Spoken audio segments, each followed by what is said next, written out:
temanku yang 2 orang, si Ahmad sama si Taufik ini datang. Ayo pindah, di sana ada musola, jangan di sini gitu. Kata Bapak Ronald, udah jangan dipikirin, anak-anak pada belum makan kan gitu, jangan dipikirin, udah nggak apa-apa gitu. Bapak di sini udah ikhlas. Cuma ngomong kayak gitu. Di jam 3:30 mau subuh kalau nggak salah, bangun Kak, duduk. Aku yang lagi ngaji berdua sama si Cucu sama Dita tuh kaget, aku lempar ya sini. Astagfirullahaladzim gitu.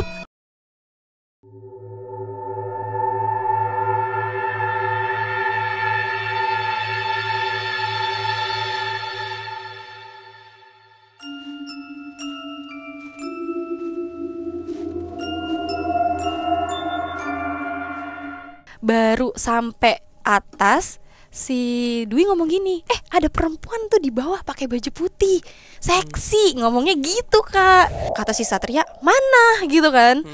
Terus kata si Dwi, itu tuh baru ngomong itu tuh dia mau jatuh Kak ke bawah. Wah lu. Sumpah itu aku sama Satria megangin dia sampai udah kita mau di penjara gitu ngomong waktu itu. Udah pokoknya kita harus bawa Ronald. Nah nggak lama habis ngomong kayak gitu, keluar tangan Kak dari loket itu. Keluar tangan gede kayak tangan bapak-bapak gitulah ya. Cuman karena itu posisinya gelap, yang aku lihat tuh kayak tangan keluar terus ngeluarin mangkok apa sih tuh, stainless, air panas, keluar dari tangan dari loket itu keluar, tapi nggak ada suara. Cuman tangan doang. Iya, cuman segini sampai sikut. Ya udah aku ambil dong, karena kan aku udah nggak kepikiran itu. Aku pikirin aku siram ke kakinya si Ronald Kak, air panasnya tuh cuman mangkok kecil gitu kan. Ya udah nggak ada respon apa-apa si Ronaldnya. Terus abis kayak gitu, karena kita udah panik, udahlah kita ini aja coba cari sinyal untuk bilang sama orang tuanya Ronald atau orang tuanya kita gitu kan. Kalau kita tuh emang lagi kesusahannya, ada si Ronald sakit. Abis kayak gitu nggak ada sinyal, susah, udah lama. Temanku yang 2 orang, si Ahmad sama si Taufik ini datang. Ayo pindah, di sana ada musola, jangan di sini gitu. Tapi temanku yang lain nih kayak Wilda, Ridwan, terus Dwi udah kayak kecapean gitu loh Kak. Udahlah di sini aja, hujan, banjir segala macem, udah di sini aja, sini udah nggak banjir, udah nggak kehujanan gitu. Terus kata si Taufik sama si Ahmad tuh kayak pindah gitu. Dan dia juga udah ganti baju Kak, dikasih baju sama orang. Iya, dikasih sarung sama dikasih baju koko gitu. Karena bajunya teman-temanku udah pada nganyut. Enggak nganyut karena kita kan udah tinggalin di gubuk itu. Oh tadi berarti bawa motor? Iya pada nggak pakai baju. Telanjang baju. Kasian ya. Kecuruk gitu. Beginian mah ceritanya. Oke. Terus. Iya terus akhirnya kata temanku udah di sini aja lah, ngapain gitu. Udah telepon bapaknya Ronald. Akhirnya kita kayak debat gitu. Terus akhirnya udah debat, si Cucu udah kayak udah capek karena dia juga diamanahin buat jagain si Ronald ini. Dia yang langsung udah gua telepon, coba cari itu nomor orang tuanya Ronald. Akhirnya ditelepon bilang, Pak kita lagi di ini deket curug, dekat rumah nenek Ronald, tapi kita nggak tahu lokasi di mana gitu. Abis dari curug yang tinggi gitu pokoknya dijelasin. Terus Ronald sakit Pak, kita bilangnya kayak gitu. Oh iya udah tunggu nanti bapak jemput. Itu tuh kan berarti posisinya jam abis maghrib ya, berarti kan ya kalau misal setengah jam 7-an mungkin ya kejadian hujan itu. Terus aku sampai ketemu sama bapaknya Ronald itu di jam 1:30 pagi. Buset. Jadi agak lama kita di di klinik itu, kayak di klinik itu ya. Nah terus nggak pakai lama bapak Ronald datang, nggak pakai ngomong segala macem, diangkat Ronald, dimasukin ke mobil. Jadi bapak Ronald tuh cuma berdua, itu mobil angkot. Terus jadi bapaknya Ronald tuh ngangkat berdua sama si supirnya. Aku di dalam, pas bapak Ronald itu pas bapak Ronaldnya datang itu udah nggak ngomong tapi langsung ngasih kain jarik ke si Ronald. Nggak ditanya Nal apa gimana, nggak dibangunin segala macam, udah langsung diangkat. Ayo Pak, angkat ke mobil, nyampe mobil ditutupin kain jarik. Bener-bener dari kepala sampai kaki kayak orang meninggal aja gitu Kak. Gitu. Nah terus bapak Ronald bilang, Pute ini ya tolong sanggahin Ronald, karena kan angkot kan kursinya kecil ya Kak. Dia takut jeblak ke bawah. Jadi Iya, aku benar. munggungin dia kan. Oh, nahan gini. Iya. Iya, aku munggungin dia karena kan biar dia nggak jatuh. Aku sama Dita karena perempuannya itu kan katanya udah perempuan masuk di mobil aja, yang lain bawa motor ya gitu. Jalan sampai rumah neneknya Ronald diturunin tuh kan. Ronald diturunin, ditaruh di ruangan tengah. Neneknya itu keluar dari kamar bawa ini Kak, kayak daun, aku nggak tahu daun apa, entah itu daun kelor atau daun apa aku nggak tahu. Di dalam gelas gitu ada airnya, dikepretin di kepalanya Ronald, set gitu. Tapi itu ditinggal. Habis itu udah kata bapaknya Ronald, udah jangan dipikirin, anak-anak pada makan, pada belum makan kan gitu, jangan dipikirin, udah nggak apa-apa gitu. Bapak di sini udah ikhlas, cuma ngomong kayak gitu. Terus kita kan kayak teman-temannya kayak, Nah lu, iya ini bahasanya gimana gitu, ikhlas. bapak udah Iya, ikhlas. benar. Udah, terus akhirnya, dan itu posisinya emang Ronald masih ditutup kain Kak, bener-bener Ih, serem juga ya. iya, Oke, kayak oke. bener-bener kayak dianggap sudah nggak ada lah gitu. Terus dibukain baju, kayak jenazah gitu kan, dibukain baju. Terus kakeknya tuh kayak ngomong, kayak minta tolong doain ya gitu, doain. Terus akhirnya kita kasih yasin. Berarti kan kita berpikiran dia udah nggak ada dong, kita yasinin. Tuh yasinin karena memang posisi rumah ke rumah itu jauh, jadi tetangga-tetangganya tuh yang datang baru kayak sedikit gitu Kak. Udah ada yang datang tapi nggak banyak karena itu masih subuh banget kan, jam 3 Iya. pagi gitu. Di situ juga bapaknya, kenapa aku tahu jam 3 pagi karena bapaknya Ronald telepon ke orang tuaku, ke teman-temanku, ke orang tua masing-masing nih, ngasih tahu kalau Oke. anaknya tuh ada ini. Itu jam 3 pagi, Heeh. Ronald dijarikin, Heeh. tetangga udah mulai datang. Kalian masih setengah sadar, nih Ronald kenapa ya? Atau udah kayak, wah Ronald gitu. Nggak kayak nangis, cuman kayak masih berpikiran Ronald tuh cuma sakit gitu Kak. Depan mata kalian masih napas nggak? Enggak, udah bener-bener kaku. Oh, iya. Makanya mungkin itu yang bikin orang tuanya langsung ngambil kesimpulan, oh udah kaku, napas udah nggak ada, nadi udah nggak ada, udah nggak ada nih berarti ini anak gitu. Gitu kali ya. Keluarganya Ronald, bapaknya di situ nangis juga? Enggak, Atau- bapaknya tuh bener-bener kayak tegar, cuman pas telepon ke mamanya emang agak shock gitu.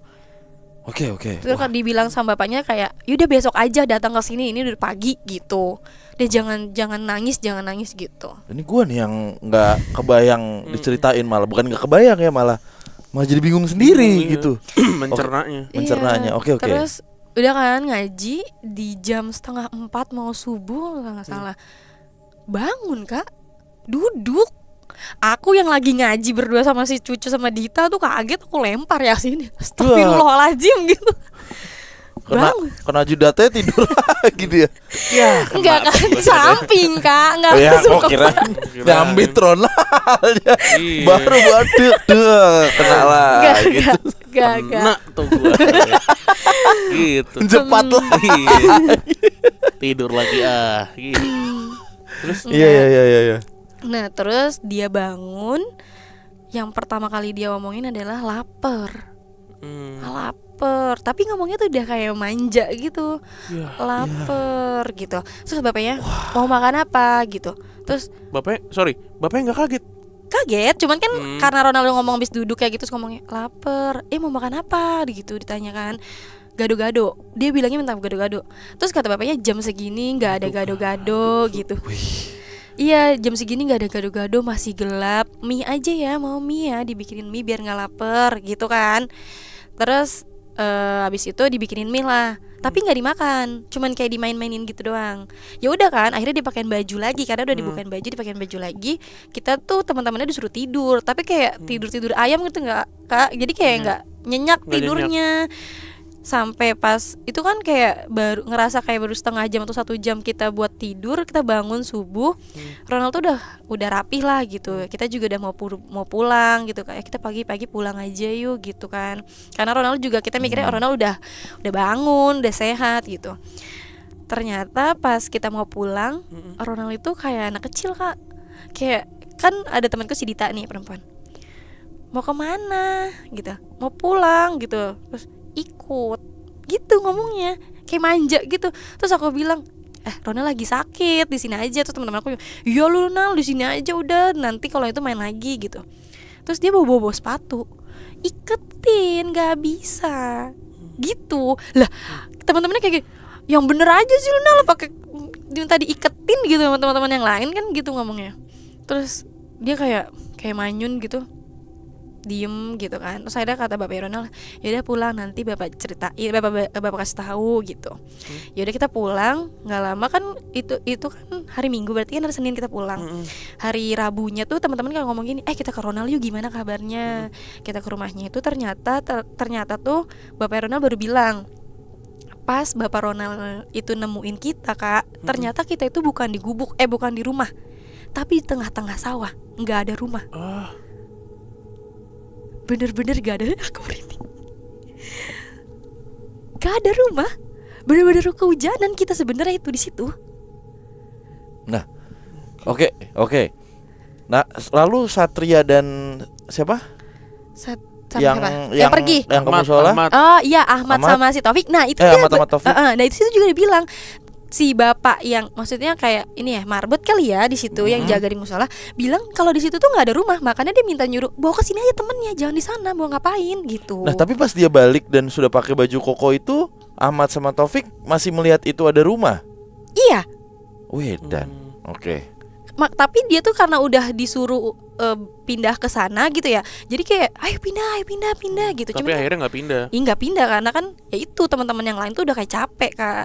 Udah nggak, kan posisinya Ronald udah nggak sadar.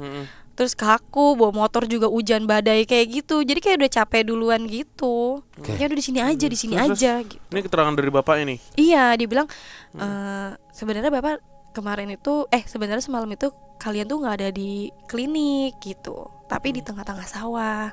Terus aku bilang gini, loh Pak, orang aku dikasih air anget kok buat Ronald. Aku bilang kayak gitu. Udah jangan dipikirin gitu.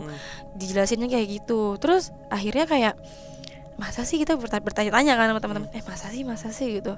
Terus si Ahmad nambahin itu, Ahmad sama Taufik, iya orang kemarin aja gue ke musola dibilangnya ngapain ke situ, orang nggak ada rumah gitu.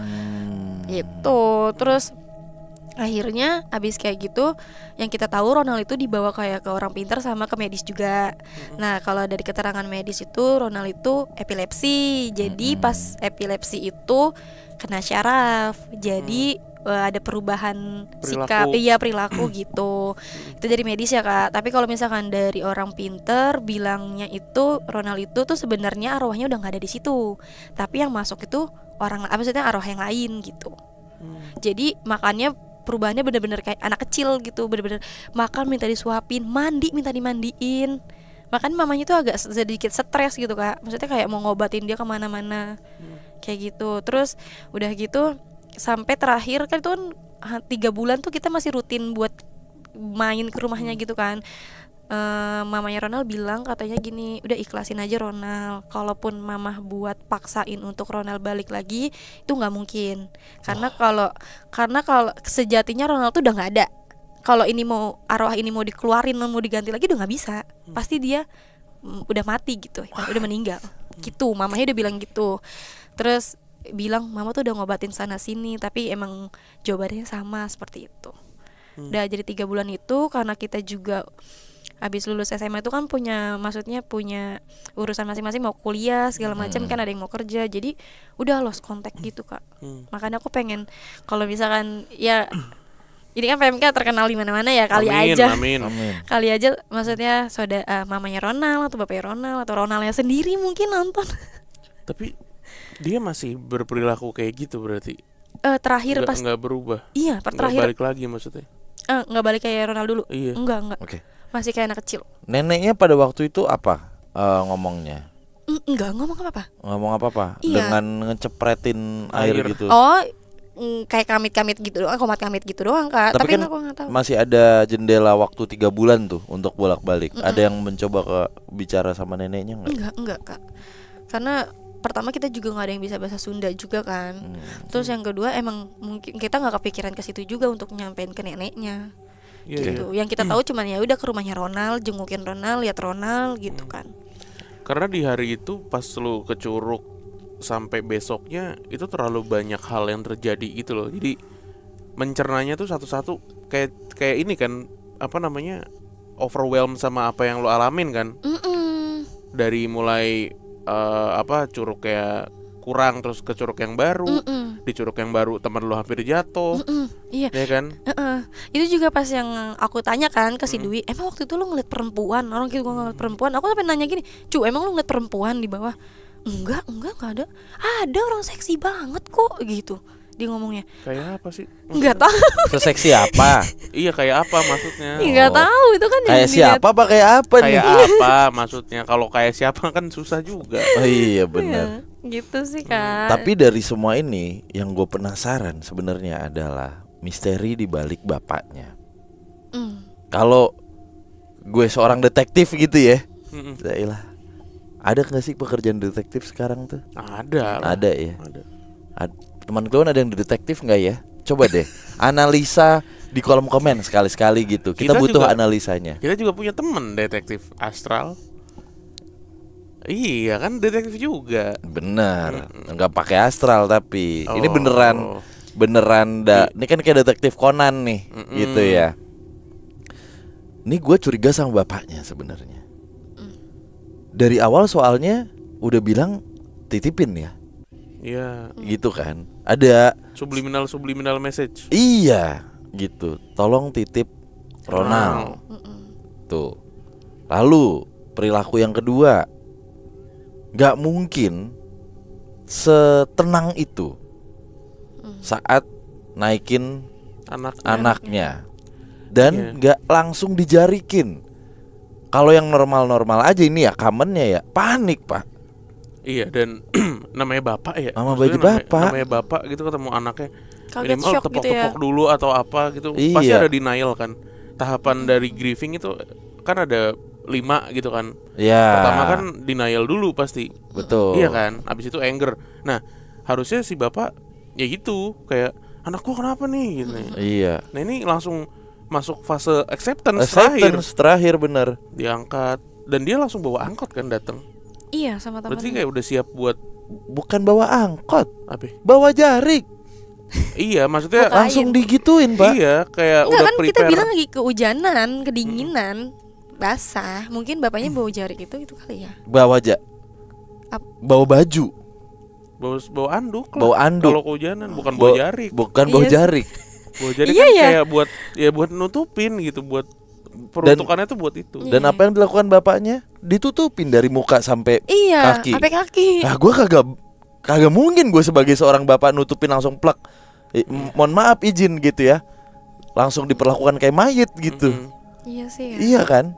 Udah, dan masih tenang sampai di rumah. Iya, sampai nenangin mamahnya juga. Mamanya udah histeris banget. Begitupun nangis. neneknya. Dan yang dilakukan sama bapaknya, udah ikhlasin aja.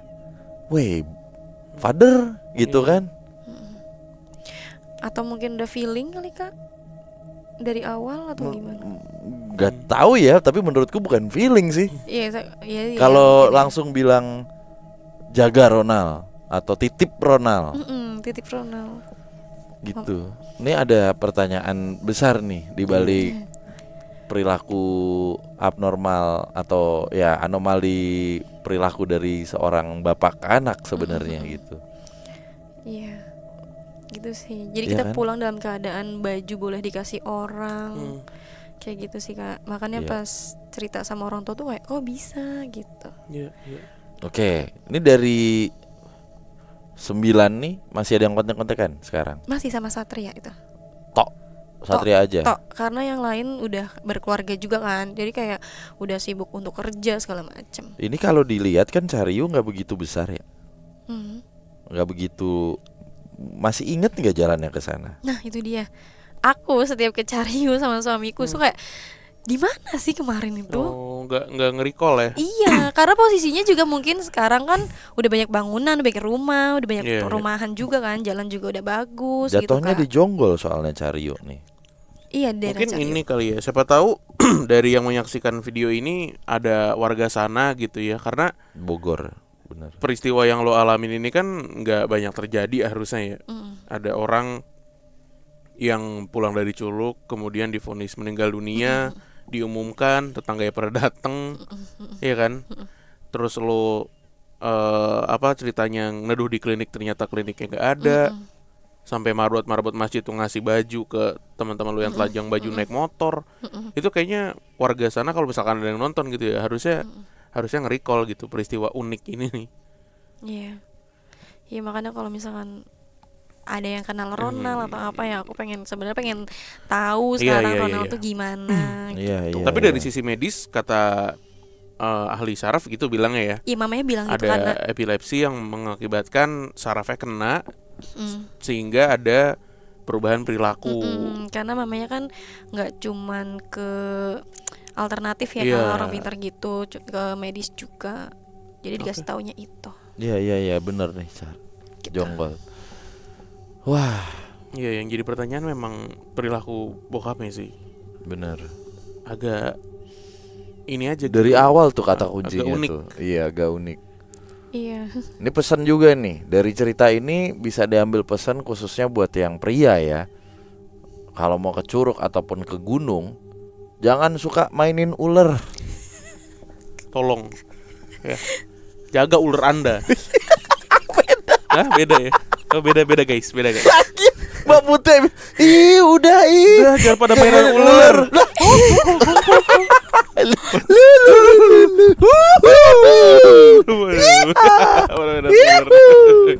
Voila. Ya Allah. Goblok. Jangan suka ngisengin ular.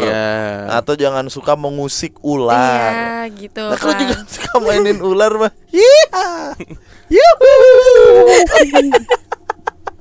Aneh. mainan ular. Oh, lagi main ular no, lihat tuh di pojokan no. Oke. Mbak Putih, thank you so much udah makasih. sharing-sharing di PMK. Semoga nih bersatu lagi bersama geng, bukan sekedar teman. Kalau bukan sekedar tampan tuh gimana berarti? Aku punya geng. Bukan sekedar tampan.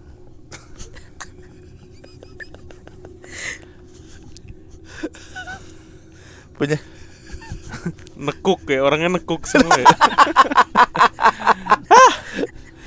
Oke, kalau begitu Mbak Putih, thank you so much sekali lagi ya Mbak ya ke PMK. Semoga bisa reunian nih di kolom komen ya. Amin. Semoga yang nonton nih 500.000 gitu. Amin. Banyak tuh 9 orang ngumpul lagi. Iya. Nyerang budut katanya habis ini. Aduh. Sorry sebentar. Akhirnya setelah 3 bulan apa yang kalian lakukan? Sampai akhirnya lose kontak. Lakukan enggak ya udah mencar aja. Kuliah. Enggak ada yang ngingetin lagi Ronald dan lain-lain itu. Ada, kita tuh pernah aku sama Satria pernah ke rumahnya, tapi dia udah pindah. Makanya itu kata kuncinya. Iya, dia pindah. Makanya aku pengen tahu kan kondisinya sekarang kayak gimana. Orang tua, nomor dan lain-lain udah nggak ada. Nggak punya. Oke, kalau gitu terima kasih teman Kleon udah nonton. Kita ketemu lagi di perbincangan malam Kleon berikutnya. Dadah.